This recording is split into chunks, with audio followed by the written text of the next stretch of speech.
majlis of Emir Zayed al-Rashan radiated stillness. Light filtered through the arched stained glass windows, scattering jewel tones onto the pristine marble. Every corner was deliberate, mosaics arranged in geometric harmony, gold-framed books aligned with clinical precision, and a scent of oud and rosewater lingering in the air like a memory too proud to leave. The room, like the man who ruled it, tolerated no excess, no curve, no deviation from control. At 39, Zayed governed Al-Rashan Holdings with the discipline of a military strategist and the demeanor of a desert monolith. His commands were quiet but absolute.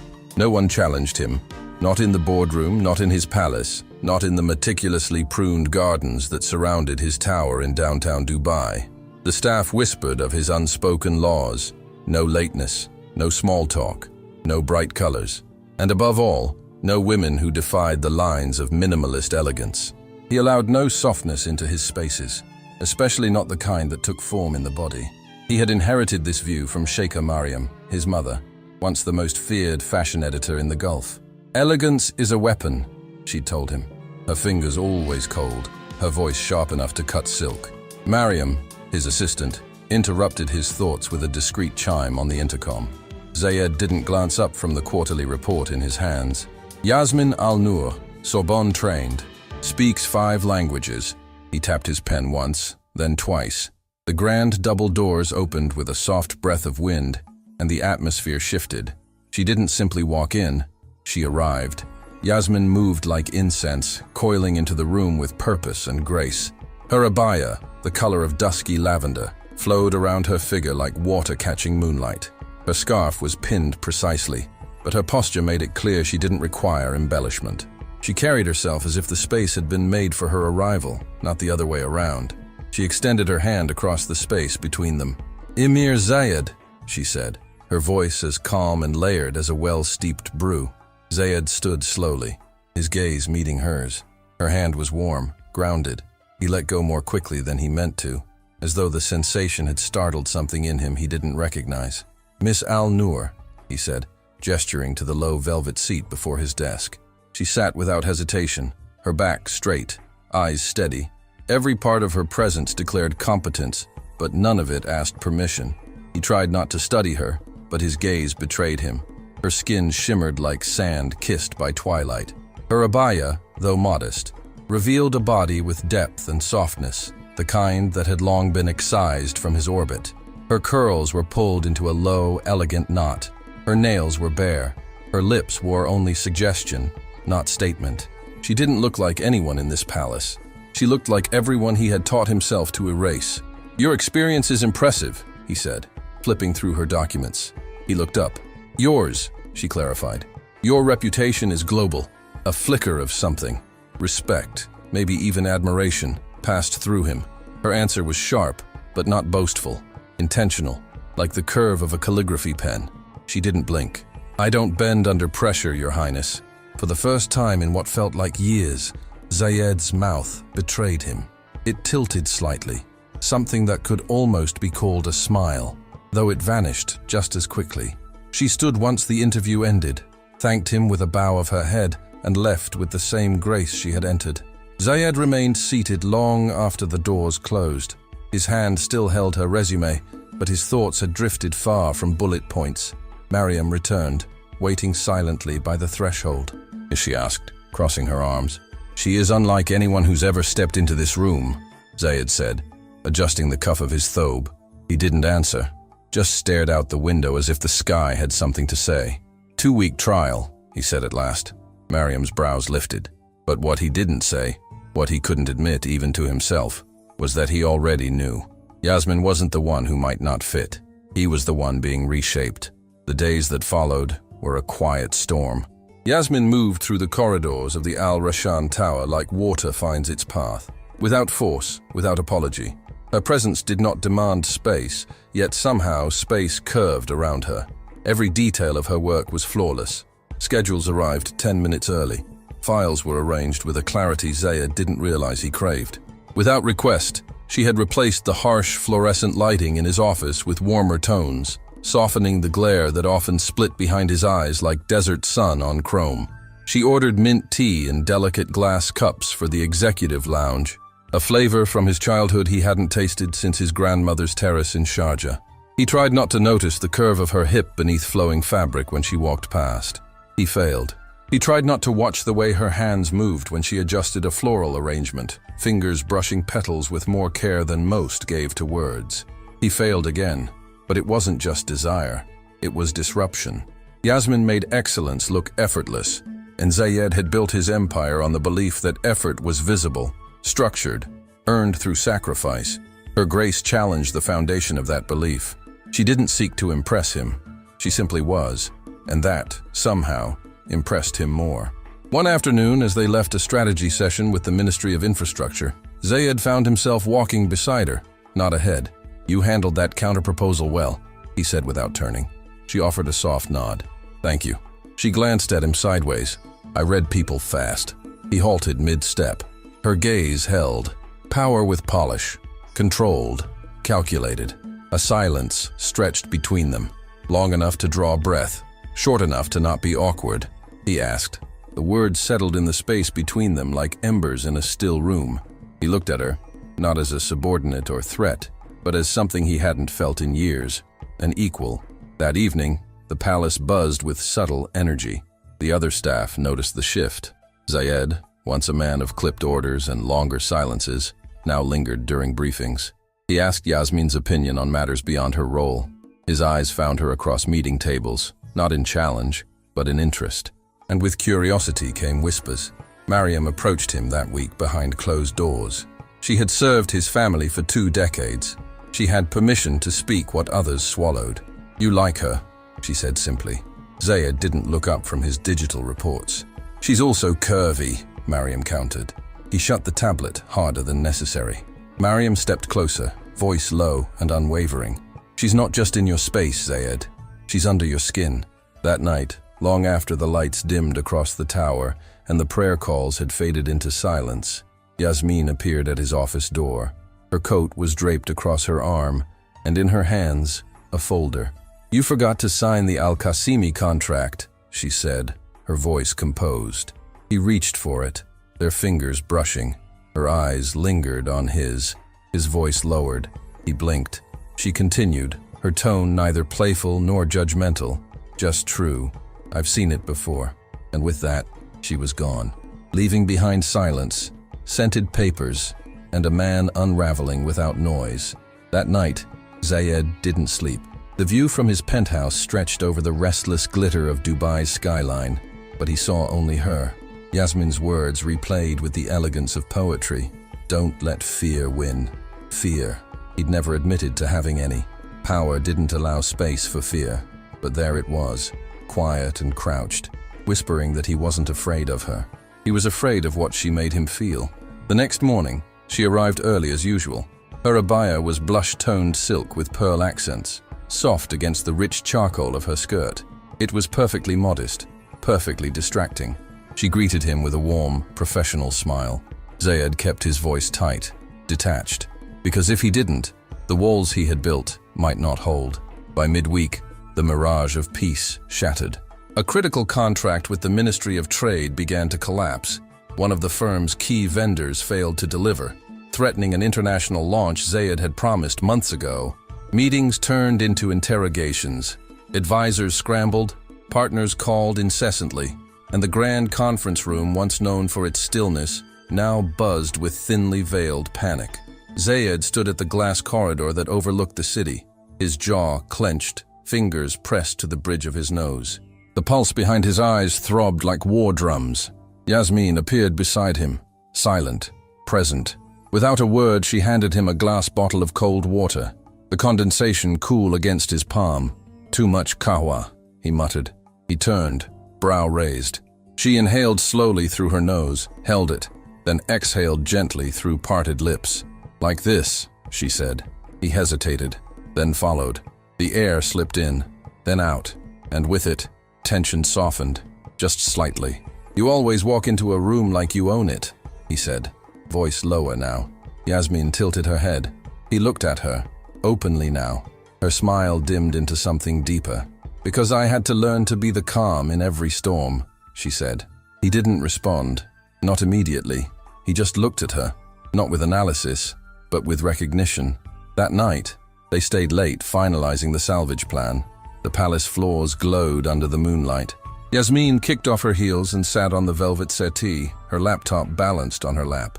Zayed sat opposite, pages fanned before him, though his eyes rarely stayed on the numbers. He asked, unexpected. Yasmin paused, her fingers stilled. He nodded. My former CEO told me I had the perfect resume, but not the right face, not the right silhouette. Zayed tensed. Not with words. Zayed leaned forward, his voice low and weighted. Their eyes met. The air between them thickened, heavy with unspoken gravity. You have surprised me, he said, voice barely above a whisper.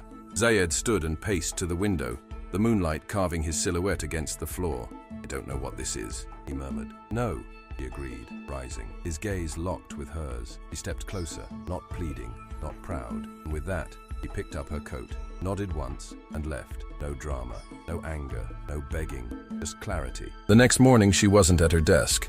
Instead, a small envelope rested on the leather of her chair. He unfolded it. Your Highness, you were right. This is not professional. So I will step away before either of us crosses a line we can't uncross. Thank you for the opportunity. Yasmin Al-Nur Zayed didn't move, didn't breathe. The air in the office seemed colder, emptied of something vital. In the days that followed, the mood within the palace darkened. Zayed returned to being sharp, distant, silent. But his power no longer felt like power. It felt like pain. He barked at small mistakes, skipped strategy meetings, stared for hours at windows that reflected a man he no longer recognized. On the fifth day, Mariam entered his office uninvited. You let her walk, she said simply. She quit, he replied. No, Mariam said. She broke you. That evening, alone on his terrace, Zayed scrolled through his tablet aimlessly until a name caught his eye, an invitation. Empower her, a gala celebrating women in leadership. Keynote, Yasmin Al-Nur.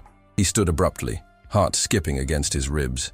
The next evening, the ballroom in Doha glowed with chandeliers and the soft cadence of oud melodies. Royals, diplomats, and journalists moved in elegant currents. And then, she appeared. Yasmin stood on the stage, wearing a wine-colored caftan threaded with gold. Her curls cascaded down her shoulders, her presence commanding and radiant. When I enter a room, she was saying, I do not bring curves or color alone. I bring clarity. The room erupted in applause. Zayed couldn't breathe. After the speech, she descended the steps. Their eyes met. He stepped forward. You weren't wrong, he said quietly. Her smile was guarded. About me. She folded her arms. Calm, collected. He reached into his bisht and offered a small envelope. A job offer, Vice President of Strategic Communication. Full benefits. She blinked. He looked at her, not as a man offering redemption, but as one finally learning. Because you weren't just the exception. She said nothing for a moment, then smiled faintly. 5 days passed, each one more silent than the last. Zayed had returned to the routine that once defined him. Precision, distance, control. But it no longer fit like it used to. The rooms felt colder, the air heavier. The majlis, once a place of pride, now seemed too quiet, like a song missing its final note. He refreshed his inbox more often than he'd admit, checked his phone before and after each prayer. No word, no reply, nothing from her. He had offered Yasmin a title most would kill for. Vice President, full control, authority, but she hadn't accepted. Because Yasmin Al-Nur didn't need what he could give her. She needed truth. On the 6th morning, Zayed arrived at his office to find a white envelope on his desk. There was no seal, no signature, just her initials in soft ink. His pulse surged as he unfolded the note. Your Highness, I don't want a title given from guilt. I don't want a position born from your regret. I want to know, if I never walked into your palace again, would I still matter to you? Y.A. He stood frozen. The words struck deeper than any critique, more intimate than any confession. Memories surged, her voice layered in meetings, her calm in storms, the way her presence had softened the edges of his harsh world. She wasn't asking for position, she was asking for honesty. That night she stood on her balcony in Doha, barefoot, sipping cardamom tea as the sky melted into a tapestry of gold and lavender. The city glimmered below, unaware of the silence she carried.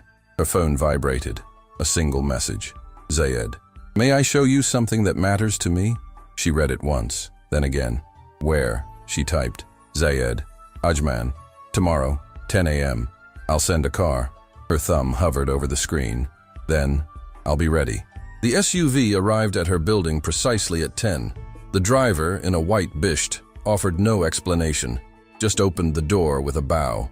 The road slipped by in silence, desert and highway, the occasional stretch of coast. As they neared the northern emirate, Yasmin expected opulence. Instead, what she saw surprised her. The house wasn't a palace. It wasn't a fortress of status. It was peace. Set on the edge of the sea, it rose from the earth like it belonged there. Soft stone, wide wooden doors, glass windows catching the light. Jasmine climbed the outer walls. The call to prayer drifted gently from a distant minaret. Zayed stood barefoot at the porch in rolled sleeves and linen pants, more man than monarch. Welcome, he said simply. Yasmin stepped out of the car slowly, eyes absorbing the view. He nodded. He led her toward the shaded patio where the sea stretched endlessly beyond the dunes. She sat in a wooden rocking chair, the breeze stirring her scarf. Zayed knelt before her, leveling their eyes. I built a world where everything had to fit inside lines. Perfect shapes, polished edges, no room for softness.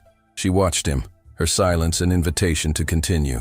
My mother measured worth by symmetry, pinched my arm if I slouched, told me softness was weakness. He paused, breath trembling.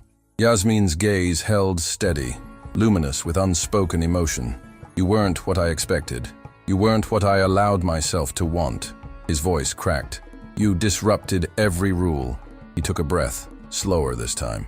I didn't offer you that job to fix anything. I offered it because you earned it. But more than that, he swallowed. I miss your voice, your insight, your fire. He searched her eyes for fear, for hesitation, but found only calm. He stepped closer. Silence, but not empty silence. She rose, walked to the edge of the patio, where the sea whispered over the shore. When she turned back, her eyes shimmered. He shook his head, afraid to ask. She stepped closer. Her words were soft, but they split his world wide open. She turned away from the view and stepped closer, the hem of her kaftan brushing the warm stone beneath their feet. I don't want to be your rebellion, Yasmin said. Zayed felt the truth in her words ripple through him like wind over desert dunes. I don't want that either, he whispered. She folded her arms, not in defense, but in gathering strength. Then show me that this, we, isn't about breaking rules. He reached for her hand, not with entitlement, but with reverence. Stay, for an hour, a day, a lifetime. Her breath caught slightly as his fingers brushed hers, then slowly intertwined. They sat on the patio together as the call to prayer echoed across the distant village. Zayed poured them both tea, jasmine and mint, into delicate glass cups. He watched her cradle hers, her lips brushing the rim, her eyes closing just briefly to savor. It reminded him of that first moment in his office when she had replaced the bitter espresso with this same calming blend. He didn't know then that it was a signal, a whisper of what she would change in him. And now, he welcomed it. You never told me your favorite fruit, he said, remembering the way she had noticed the fig tree in the courtyard. She laughed softly. Figs, pears, all things born of sweetness and pressure, she said, glancing at him. He leaned back in his chair, the sea breeze lifting his hair. He asked. Yasmin's gaze softened, her voice nearly a prayer. I think people don't change. I think they return. Zayed looked at her then, not as a man in search of forgiveness, not as a ruler seeking validation, but as a man stripped of every layer he once mistook for armor. She didn't offer promises. She didn't offer forever, but she didn't leave, and that was more than enough. That evening, back in the city, Mariam found a sealed envelope on her desk. It was from Yasmin. Inside, a simple note. Tell His Highness, I'm not accepting the position. I'm accepting the mission. To help reshape not just his empire, but his world. Days turned into weeks. Yasmin returned to the tower, not as an assistant, but as a force. Her influence seeped into policy, into team dynamics, into Zayed himself. Meetings became more human. Contracts were signed with empathy as well as ink. Staff smiled more, and so did he. But no one talked about them. not directly. In a world where every word carried weight, silence became their secret language. Sometimes he would pass her in the corridor, fingers barely brushing, eyes lingering too long. And sometimes in the privacy of the rooftop garden at dusk, he would sit beside her, the wind carrying the scent of oud and orange blossom, and say nothing at all. Because sometimes saying nothing was the bravest truth. One night she handed him a folded page from her journal. Her eyes told him it wasn't up for discussion. He read, "When a man used to ruling everything chooses to surrender, not to weakness but to wonder, he becomes more than a king. He becomes human." He looked up. She was already walking away, hips swaying gently beneath her abaya, unapologetic, untouchable, and he smiled. Not the smile of conquest, but the smile of arrival. That night, as he stood on the balcony of his tower, Dubai glittering below, a single thought echoed in his mind like the voice of prayer. She was never the exception. She was the beginning. The days following Yasmin's return to the Al Rashan Tower felt like a new chapter in a book that had previously been written in stone. Meetings were still conducted with the same efficiency, documents still signed with precision, and the empire still moved with clockwork grace. But something beneath the surface had shifted. The corridors now carried whispers of laughter. The majlis, once bathed only in the cold dignity of formality, now held the occasional trace of her floral perfume and the memory of quiet conversations that lingered past business hours. Zayed did not soften, he evolved. Where once he would offer only directives, he now asked questions. Where once he dismissed perspectives that challenged his own, he now leaned in. His transformation did not erase his power, it redefined it. The staff adjusted slowly, unsure whether this new dynamic was temporary or the beginning of something seismic. They had seen assistants come and go, none ever breaching the invisible line that separated the throne from the support. But Yasmin had never been an assistant.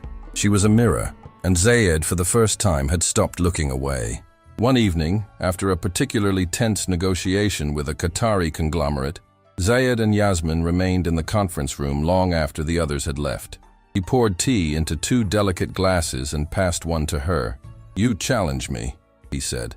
Yasmin raised an eyebrow, amused. "It's a revelation," he corrected. She sipped, letting the heat linger on her lips. He leaned back, watching her carefully. "I've built a fortress out of certainty." She set her glass down.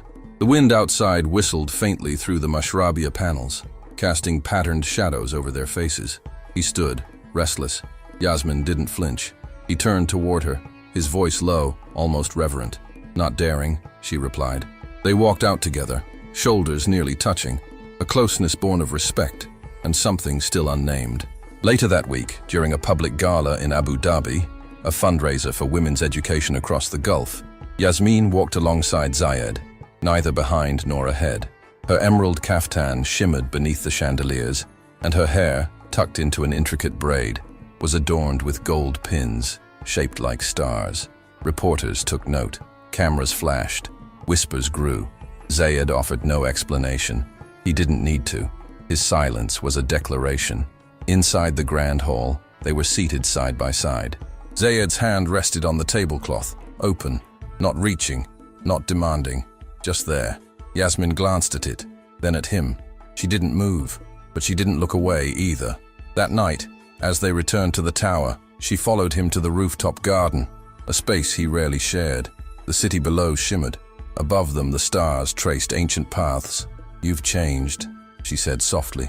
He looked at her, his eyes heavy with something old and unnamed. "No." She turned toward him fully, hands clasped before her. "A boy who loved words, music." She smiled. They stood in silence, the breeze catching the edge of her scarf. "I want to know you," he said. "You do," she replied. He reached into his pocket, pulling out a velvet pouch. Inside, a pendant, silver, and shaped like a crescent moon, engraved with a line of poetry. "Even in the desert, the moon never forgets to rise." He offered it to her. "It belonged to my grandmother. She gave it to my mother."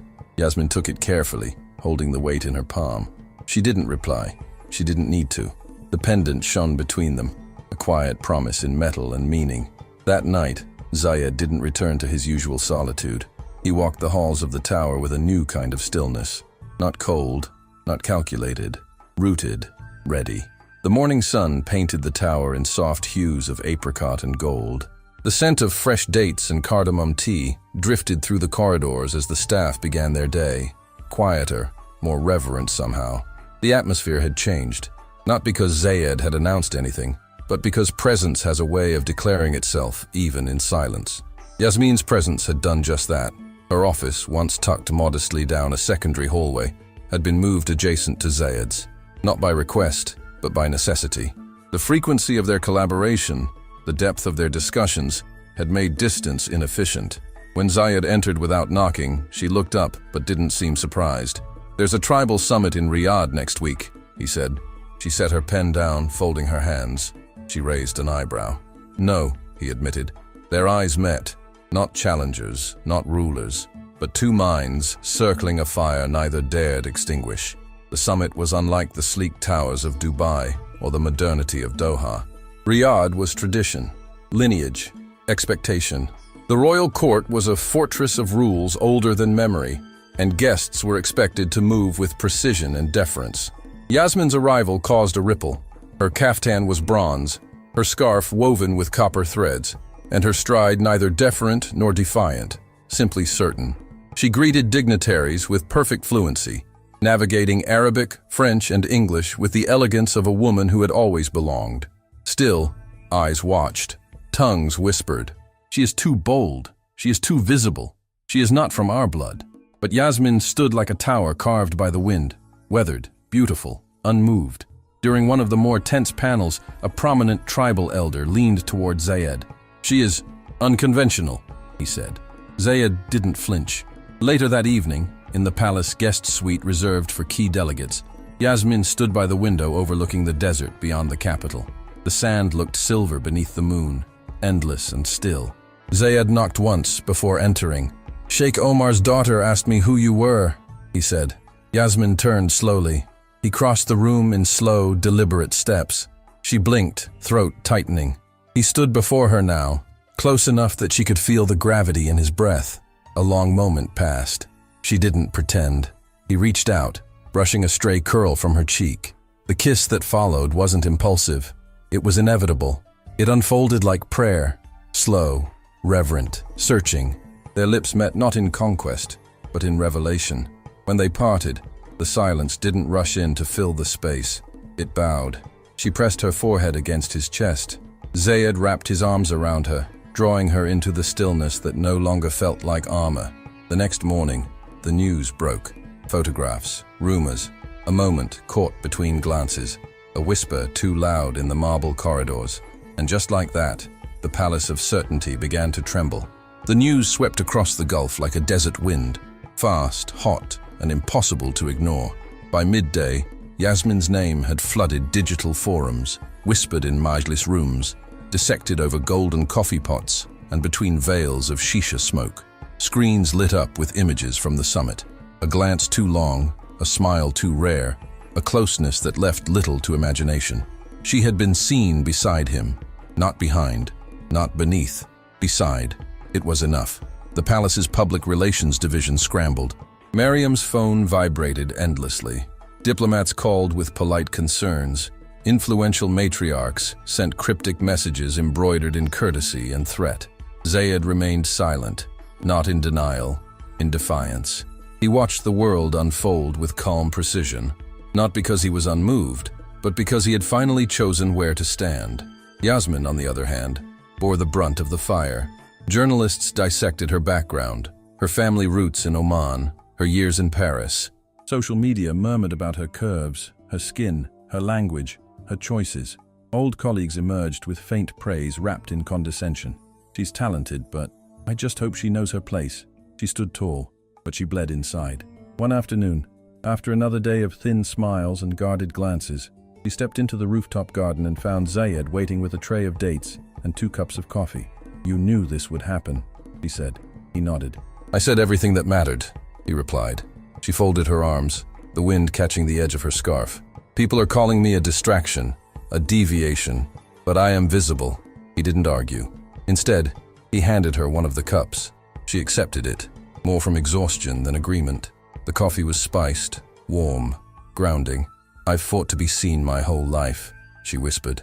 Zayed looked at her then, deeply. "You are not the one paying the cost." She frowned. He reached into his pocket, pulling out a slim velvet box.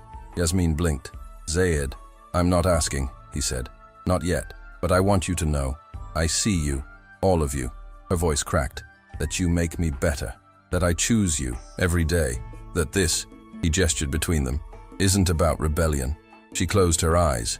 When she opened them, her gaze was steady. "Then we do it on our terms. No hiding, no apology." He nodded. Their fingers touched, just lightly, but the air between them shifted. That night, the tower released a simple public statement. Effective immediately, Yasmin Al-Noor is promoted to Chief Strategy Officer of Al-Rashan Holdings. Her leadership reflects the direction we embrace, one of vision, resilience, and clarity. The backlash came, but so did the respect.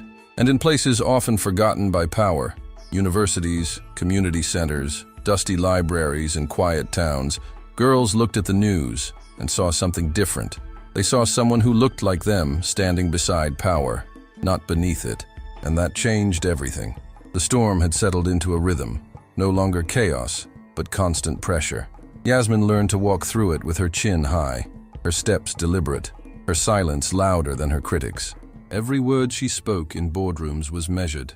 Every paper she signed carried extra weight, as though her very pen was proof she belonged. Zayed watched, both proud and pained. He saw the shadows beneath her eyes after nights of restless sleep, the stiffness in her shoulders when whispers trailed her down corridors, the way she hid her hurt behind poise. He admired her strength, but he despised the cost of it. One evening, after an exhausting day of negotiations with an oil delegation, he found her alone in the private majlis, her shoes set aside, her bare feet tucked beneath her kaftan. She was staring at the patterned tiles, as if they contained an answer she couldn't find. He approached quietly, sitting across from her. For once, no documents between them, no world to manage. "You don't have to carry this alone," he said. Her eyes lifted, soft, but tired. "And if I drop it, what happens? They will say, 'See,'" she almost smiled. "Because I don't hear them," he said simply. Her throat tightened. She wanted to believe him. She wanted to sink into the truth of those words. But another part of her knew. His silence in defense of her was not enough. Not yet. The next day, the Council of Family Elders convened. The chamber was gilded, lined with Quranic inscriptions, and heavy with the weight of tradition. Zayed stood at the head, Yasmin beside him, not behind.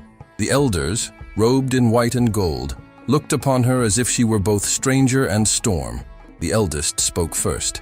"Your Highness, we have tolerated much, but this is no longer tenable." Zayed's gaze did not waver. "I risk honesty." "She is not of our blood," another elder said sharply. "Not of our lineage." Zayed's jaw tightened. "I was not chosen either. I was shaped, molded, forced into symmetry I did not ask for." The room stilled. No one had ever heard him speak this way. Yasmin's heart thundered. She had prepared herself to stand alone if he faltered, but he did not. Instead, he reached for her hand, not hidden, not subtle, but deliberate, and held it before the council. "This woman has given me more truth in weeks than this chamber has given me in years. If leadership is meant to preserve shadows, then I have no use for it." Gasps echoed. Some elders rose, indignant. Others lowered their eyes, shaken. Yasmin squeezed his hand, whispering only for him. He looked at her, his expression unshaken. "No." The chamber erupted in protests, voices colliding like waves against rock. But Zayed remained still, his hand wrapped around Yasmin's, his resolve unshakable. That night, as they walked back through the marble corridors, she turned to him. "I was born with them," he replied. He looked down at her, the faintest smile tugging at his lips. And though fear shadowed the edges of her heart, something deeper bloomed there too. Hope. The following week, the palace corridors carried tension like static before a storm. Every servant's bow, every diplomat's greeting, every glance from an elder seemed sharpened, as if the walls themselves had grown eyes. Whispers followed Yasmin, some dripping with disdain, others with curiosity. She had become more than a figure beside Zayed. She was a symbol, and symbols, she knew, were both revered and hunted. Yet she refused to shrink. At the morning briefing, she entered the council chamber wearing a flowing abaya of ivory silk embroidered with silver crescents. It shimmered beneath the chandeliers, soft yet defiant. She laid her reports across the long table, her voice steady as she explained strategies for expansion into North Africa, as if the world outside the glass walls of that room mattered more than the stairs within it. Zayed sat at the head, his expression unreadable to all but her. Each time her eyes flicked toward him, she saw not the Emir, but the man who had once confessed his fear of prisons made of certainty, and every time, his gaze told her the same thing: you are not alone. Later that evening, an invitation arrived at the palace, gold embossed, sealed with the crest of Sheikha Mariam, his mother. A private dinner. Yasmin's chest tightened as she read it. Zayed took it from her hands, scanning the elegant script with narrowed eyes. She doesn't summon. She declares, he muttered. Then she is declaring war, Yasmin said quietly. He reached for her hand, squeezing once. The dinner was held in Sheikha Mariam's estate on the outskirts of Abu Dhabi, a palace of mirrors and marble where elegance was weaponized. The dining hall glittered with crystal chandeliers and walls lined with portraits of ancestors painted in solemn grandeur. The table stretched endlessly, but Mariam sat poised at the center, her presence filling the room more than any decoration could. She rose as they entered, her black abaya trimmed with gold thread, her posture regal. Her eyes, sharp as the edge of a falcon's wing, scanned Yasmin in silence before acknowledging her son. Zayed, she said, voice clipped. Yasmin bowed her head politely. They took their seats. Servants poured rose water into crystal goblets, set platters of lamb and saffron rice, trays of figs and honeyed pastries. Yet the true meal was conversation, and it promised to be bitter. Mariam's gaze never left Yasmin. Yasmin's voice was calm, her hands steady in her lap. Purpose. Mariam's lips curved into a cool smile. Purpose is a fine word. Then perhaps ambition is not always the enemy, Yasmin replied softly. A silence stretched across the table, the weight of generations pressing against it. Mariam leaned back. My son was raised to rule, to preserve, to protect. Zayed set down his glass sharply. His mother's eyes narrowed. I would honor truth over illusion, he said. His voice was quiet, but it cut through the hall like a blade. Mariam studied him, then turned back to Yasmin. For the first time, her gaze softened, not with approval, but with recognition. She saw in Yasmin the same fire she had once carried before age and duty had turned it to ash. Then you had better not fail him, she said finally. The dinner ended without toast, without blessing. But as they left the estate, Yasmin exhaled slowly, her hand tightening around Zayed's. She doesn't hate me, Yasmin whispered. No, Zayed said. They walked into the night air, the desert wind wrapping around them like prophecy. Above, the moon gleamed silver, steady and unbroken. And for the first time, Yasmin felt not like an intruder, but like a beginning. The days after the dinner felt like walking on the edge of a blade. Sheikha Mariam had not blessed their union, but she had not destroyed it either. For Zayed, that was progress. For Yasmin, it was warning. Approval in this world was never granted. It was earned through endurance. At dawn, Yasmin often retreated to the palace courtyard, where a fountain whispered ancient hymns into the cool air. She sat beneath the archways, writing in her leather-bound journal. Words had always been her refuge, and now they became her anchor. She wrote of silence, of fire, of the cost of standing beside a man born into a throne gilded by expectations. Zayed would sometimes find her there. He would stand quietly, watching her pen move across the page, before sitting beside her without speaking. Presence was enough. She would slide him dates from her plate, and he would pour her cardamom coffee. In those small rituals, they found sanctuary. But outside those walls, unrest brewed. Reports of dissent reached the palace. Some tribal leaders whispered of betrayal, of traditions threatened. Others demanded meetings. A faction within the council even began speaking of alternatives. Other heirs, other directions. The world of Al Rashan Holdings was no longer purely business. It had become a battlefield of legacy. One evening, Mariam entered Zayed's study unannounced. Her usual composure faltered as she placed a stack of papers on his desk. You need to see this, she said. He scanned the documents. Articles, social commentaries, political essays, each laced with venom, targeting Yasmin not just as a woman, but as an idea, unfit, unworthy, a liability. Zayed's jaw tightened. Mariam's eyes softened. She studied him for a long moment. "You've changed, Zayed. Before, you were steel. Now, you are fire. Both burn."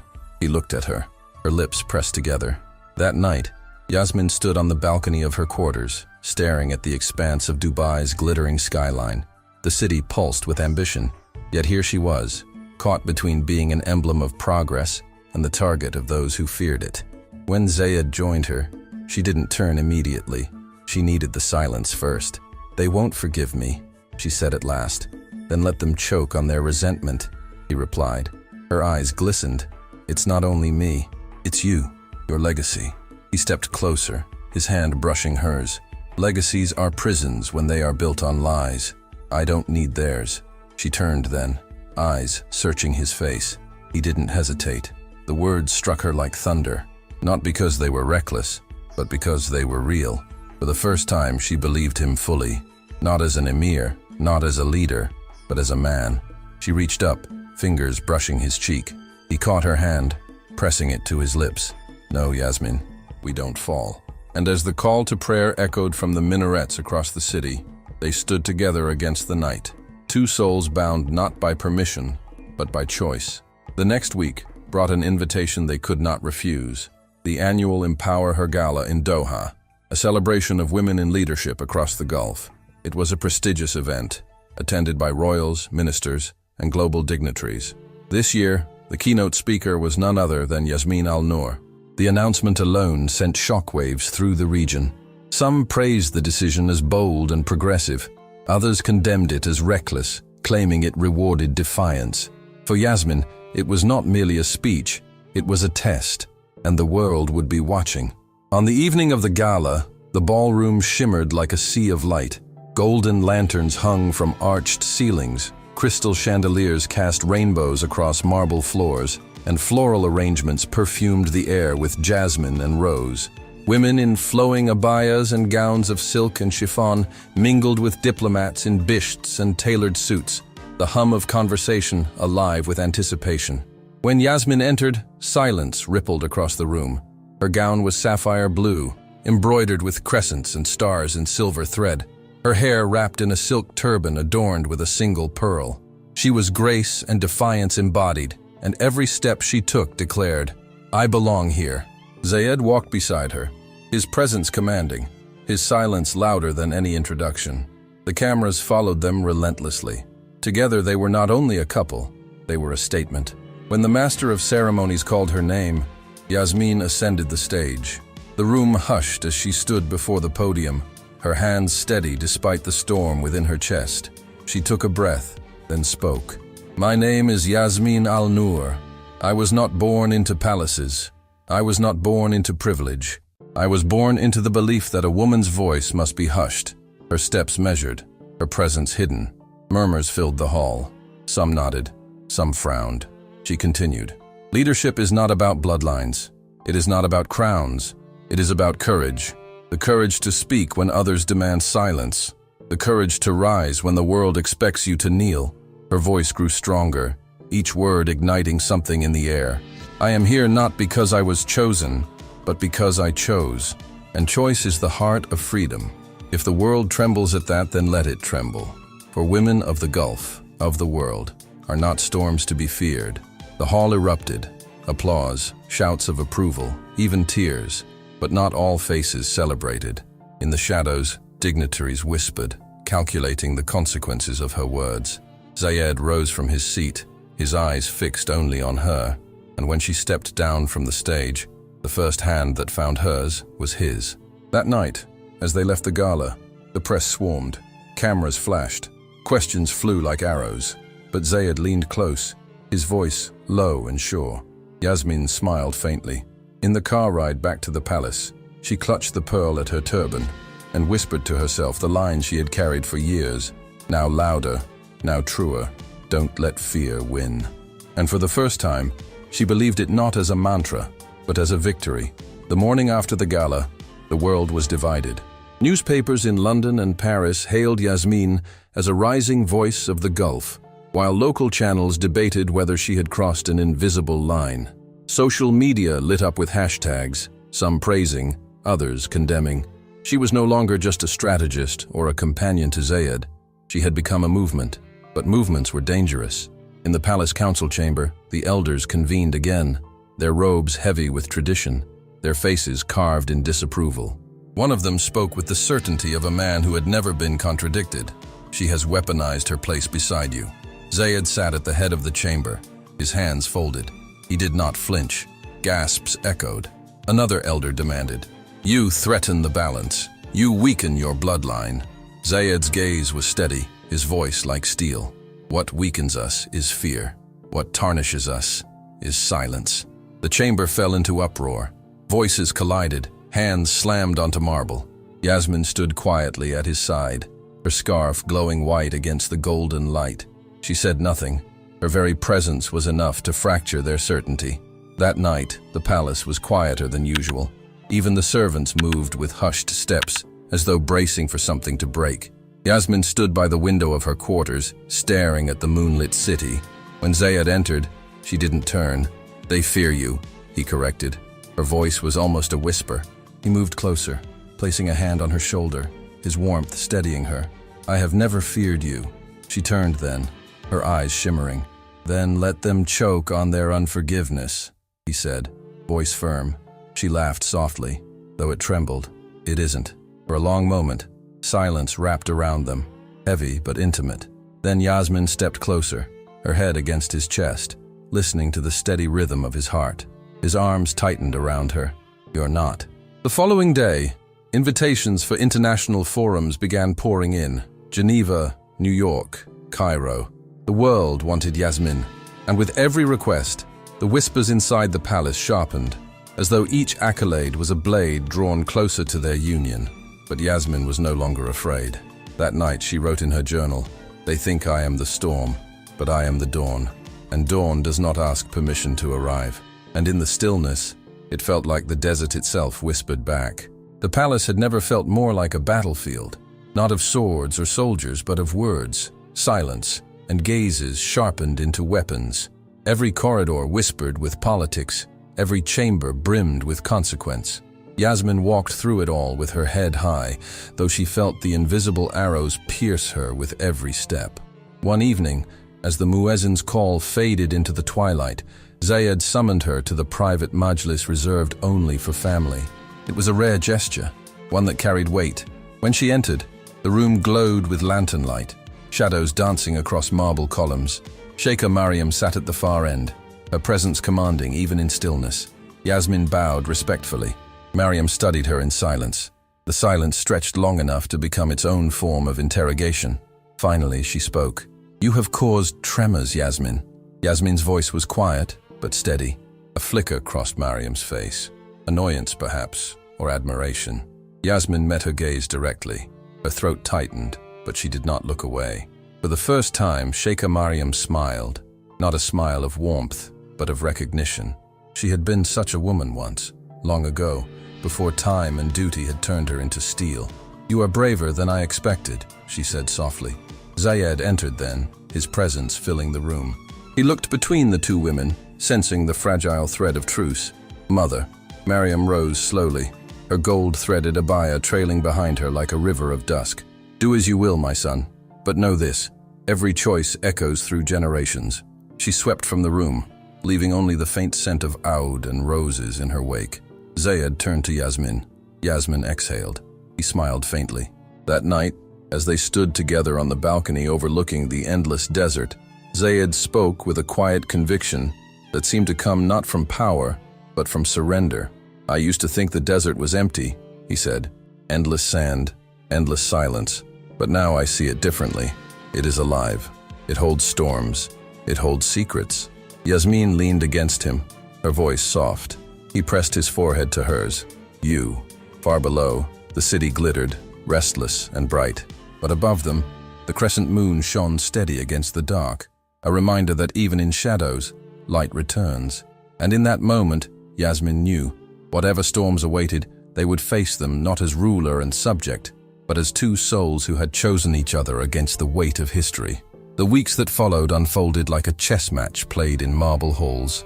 Every move Yasmin made was scrutinized, every word dissected, every appearance debated in whispers that slithered through corridors like smoke. Yet she did not falter. Her strength was not in grand declarations, but in constancy. She showed up, she worked, she led. Slowly, impossibly, respect began to grow, not from the elders, but from the people who watched from the margins, the young analysts in the tower, the women clerks in the ministry, the students who streamed her speech late into the night, eyes glowing with possibility. But power does not yield easily. One evening, as Yasmin prepared to leave her office, she found an envelope slipped beneath her door. No seal, no name, only words scrawled in sharp ink. Leave him before it is too late. Her hand trembled slightly, but she folded the paper and placed it in her drawer. She would not give the threat power. Still, the words echoed in her mind as she stepped out into the corridor. When she reached the rooftop garden, Zayed was already waiting. He saw the tension in her shoulders before she spoke. He asked. She handed him the note. His eyes darkened as he read it. He tore it once, then again, until the pieces scattered like ashes. "Cowards," he muttered. Yasmin touched his arm gently. "They are afraid." He looked at her, his expression softening. "Then let them be dangerous." Her heart clenched at the fierceness in his tone. She pressed her forehead against his chest. "You are not the reason," he said firmly. That night, beneath the canopy of stars, he told her stories he had never spoken aloud, of his childhood, of the loneliness inside gilded walls, of the weight of expectations that had pressed on him since birth. "I was a boy who loved poetry," he confessed. "But they told me poetry was weakness. I was a boy who cried when the falcon was injured, but they told me kings do not cry. So I buried him." Yasmin cupped his face, her voice breaking. "Then let him rise again. The world does not need another king made of stone." He closed his eyes, her touch melting armor he hadn't known he still wore. "Then at least he lived," she whispered. The desert wind swirled around them, carrying the scent of oud and night jasmine. The moon rose higher, casting silver over their entwined hands. And in that fragile, defiant moment, Zayed understood something he had never admitted, even to himself. Loving Yasmin was not his rebellion. It was his redemption. The following days tested them in ways neither had fully anticipated. News outlets amplified the scandal, framing Yasmin as a temptress who had ensnared the Emir, or worse, as a foreign influence threatening the sanctity of tradition. Anonymous messages slipped into palace channels. Online forums erupted with debates, and the whispers of dissent sharpened into a chorus. But alongside the hostility, a quieter current began to stir. Support. Women in universities organized discussions on her speech. Young men in cafes defended her words, saying that courage did not erase culture but renewed it. Even clerics, cautious in their phrasing, admitted that a woman's wisdom was not forbidden. The tide was not wholly with them, but it was shifting. Yasmin, however, felt the weight more than the hope. One night, after a particularly venomous article labeled her a shadow that will eclipse the sun of Al-Rashan, she sat in her chambers with the lights off, staring at the flickering glow of the city beyond. When Zayed entered, he did not ask permission. He knelt before her, his large frame folding into humility, his eyes searching hers. "Look at me," he said softly. She did not move. She finally turned, her voice breaking. "How much more can we take? Every day they strip me apart in words." His hand closed around hers, firm, grounding. "Forgiveness is not what I seek." Her eyes glistened. The words were raw, heavy, and true. She pressed her forehead to his, breathing in his steadiness. For a moment, the world's noise dimmed. The next morning, the palace gates filled with reporters. They demanded statements, photographs, explanations. Instead, the palace released only one image: Zayed and Yasmin standing side by side in the courtyard, hands intertwined, both dressed in traditional attire, facing the cameras without apology. It was more than a picture. It was a proclamation. Inside, Sheikha Mariam watched the image projected on a gilded screen in her private quarters. For a long time, she said nothing. That evening, Yasmin wrote in her journal again, "They call me a shadow, but even shadows are born of light." She closed the book and placed it on the table. When she looked up, Zayed was at the doorway, watching her with the gaze of a man who no longer saw battles, only destiny. "You are not my shadow," he said quietly. And those storms circled their world like falcons. That night, for the first time, Yasmin slept without fear. The council's resistance hardened after the public image of Zayed and Yasmin hand in hand. Elders whispered of betrayal, of lost honor, of traditions torn. Some called for a private hearing to correct the course of succession. Zayed attended the meeting, Yasmin at his side. The chamber was lit by golden lanterns, the air heavy with incense and judgment. The eldest rose, voice booming, "You defy us openly. You taint your bloodline with one who is not of us." Zayed's reply was calm, his voice carrying not anger but conviction. "My shame would be to rule a house built on fear. My honor is to stand with truth." The chamber erupted, hands slamming against marble, robes swishing like restless birds. Some elders stormed out, others muttered oaths under their breath, but not one could shake his resolve. That night, the palace felt colder. Guards doubled their shifts. Servants avoided eye contact. A storm loomed. Yasmin stood on the balcony of her chambers, the desert stretching endlessly before her. She thought of the little girl she had once been, scribbling words by candlelight, dreaming of a world that had no place for her voice. And now she stood here, beside a man willing to risk everything for her. When Zayed joined her, he carried no words, only a falcon resting calmly on his gloved arm. He set the bird free, and together they watched it ascend into the night sky, wings slicing through starlight. He asked. She shook her head. "Because it never asks permission to soar." Her chest ached at the metaphor, her eyes shimmering. His gaze was fixed on the bird, still climbing higher. Then it will have touched the sky, if only once. She leaned into him, her voice barely audible. "Yes," he whispered. The following morning, the backlash intensified. Articles claimed Zayed was unfit, that Yasmin was a foreign agent, that the lineage of al-Rashan was collapsing. Yet amid the venom, a countercurrent surged. Women holding signs with her name, students quoting her speech, men declaring that strength was not diminished by standing beside a woman, but multiplied. For every voice against them, two more rose in defiance. And so, beneath the golden sun of the Gulf, the battle lines were drawn, not in blood, but in belief. And Yasmin knew this was no longer just about her love. It was about the world they were daring to create. The city itself seemed to pulse with tension. Markets buzzed with rumors, Majlis gatherings debated late into the night, and even the call to prayer carried a weight of expectation, as though the very air knew history was shifting. Yasmin walked through it like a flame cloaked in silk. She had stopped hiding. Each public appearance became a declaration. At charity events, she shook hands without hesitation. At board meetings, she spoke with clarity. At cultural forums, she listened with respect, but answered with courage. Wherever she went, eyes followed. Not with curiosity anymore, but with reckoning. But with visibility came danger. One evening, after a council session, Mariam intercepted her in the corridor. The usual steel in her voice was edged now with urgency. "You must be careful," she said, glancing around to ensure they were alone. Yasmin tilted her head. "Not everyone whispers with words." For the first time, Yasmin saw not just disapproval in Mariam's eyes, but something else. Fear. Not for tradition, but for blood. That night, Zayed doubled the guards around Yasmin's quarters. He did not sleep. Instead, he sat in the majlis, the glow of lanterns casting shadows across his face. When Yasmin found him there, she touched his shoulder gently. "You can't watch me every hour," she said softly. His gaze lifted, fierce and unyielding. She knelt beside him, pressing her forehead to his. "We can't live in fear." His voice was hoarse. She smiled faintly, her hand resting against his cheek. "By believing that I was born for this." The following day, Yasmin attended a literacy program in Sharjah, where young girls recited poetry in Arabic, their voices trembling but strong.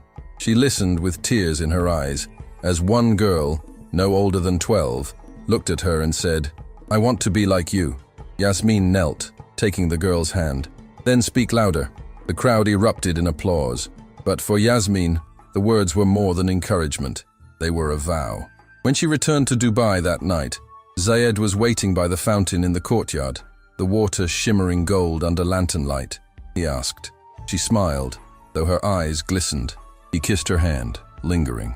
And as the night stretched across the desert, the sound of the fountain seemed to echo a prophecy. What begins as a whisper can one day shake the walls of palaces. The elders were not silent anymore. Their patience had withered, replaced by fury wrapped in ceremonial robes. They called for an emergency session in Abu Dhabi, summoning Zayed before the full council of tribes and families. It was not merely politics. It was a trial. The grand hall was carved in marble and gold, its ceilings painted with constellations, as though the heavens themselves were witness. Every seat was filled, from desert sheikhs in flowing bishts to city magnates in tailored suits. Yasmin was not meant to attend, but Zayed had insisted. She would stand beside him, no longer a shadow, no longer excluded. The eldest of the council rose, his staff striking the floor. The hall thundered with murmurs. Yasmin stood still, her heart pounding, her scarf glowing white against the opulent backdrop. Zayed's voice rang clear. "If honoring truth is dishonor, then I accept it." A ripple moved through the chamber. Some gasped, some nodded. Another elder rose, voice sharp. "You defy us for her?" Zayed's jaw tightened. "Not for her, for what she represents. For the daughters you silence, for the women you bury behind walls." Yasmin's breath caught. He had spoken the words she never thought she would hear in that chamber. The hall erupted, elders shouting over one another. Some demanded his removal, others his exile. The sound was chaos, echoing like thunder trapped in marble walls. And then, quiet. Sheikha Mariam rose. The weight of her presence silenced the hall. She looked at her son, then at Yasmin. "You are reckless," she said, her voice steady. Gasps rippled through the chamber. Mariam stepped forward, her eyes piercing the council. "Do you not see? You feared the falcon would fly, yet you forget it is already in the sky." The room shifted. Some elders averted their eyes. Others whispered hurriedly. Zayed bowed his head once to his mother, then turned back to the council. "I will not yield. Not today. Not ever." Yasmin's hand found his, their fingers interlacing like roots. And in that hall of power, gilded by centuries of tradition, a fracture opened. Not the kind that destroys, the kind that lets light in. That night, when they returned to the palace, Yasmin whispered to Zayed as they walked through the moonlit gardens. He shook his head, his eyes steady. "No, we freed them."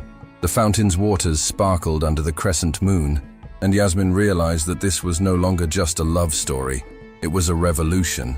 The final storm came not with shouts, but with silence.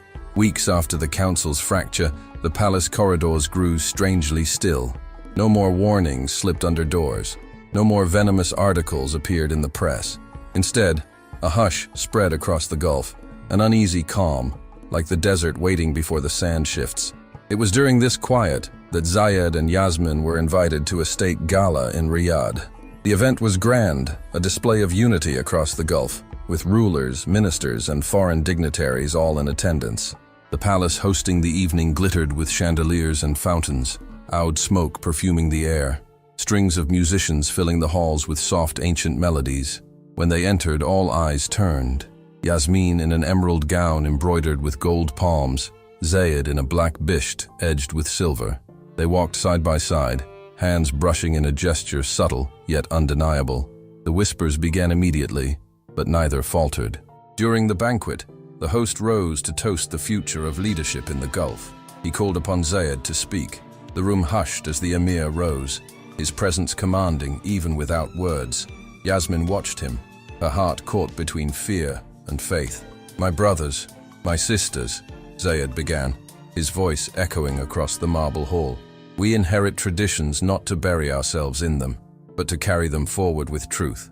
And truth is not threatened by courage. Truth is not diminished by love." For a breathless moment, silence stretched across the hall. Then, applause. Some polite, some fervent, some reluctant, but applause nonetheless. Yasmin's eyes stung as he sat again, his hand reaching for hers beneath the table. He squeezed once, and in that small gesture, she felt centuries shifting. Later that night, in their private suite, she stood by the balcony, the lights of Riyadh blazing like a sea of stars. Zayed joined her, wrapping his arm around her waist. For the first time in months, the heaviness in her chest lifted. "They won't stop trying," she said softly. "No," he agreed. She leaned into him, whispering the words she had once written only in secret. He smiled, pressing his forehead to hers. And in that moment, as the desert wind swept across the city and the crescent moon glowed above, Yasmin knew the truth. This was not the end of their battle, but it was the beginning of their legacy.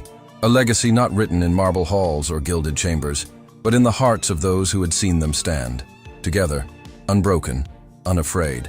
And in the centuries to come, when poets would sing of the Emir who defied silence, and the woman who became his dawn, they would remember not the wars waged against them, but the light they left behind.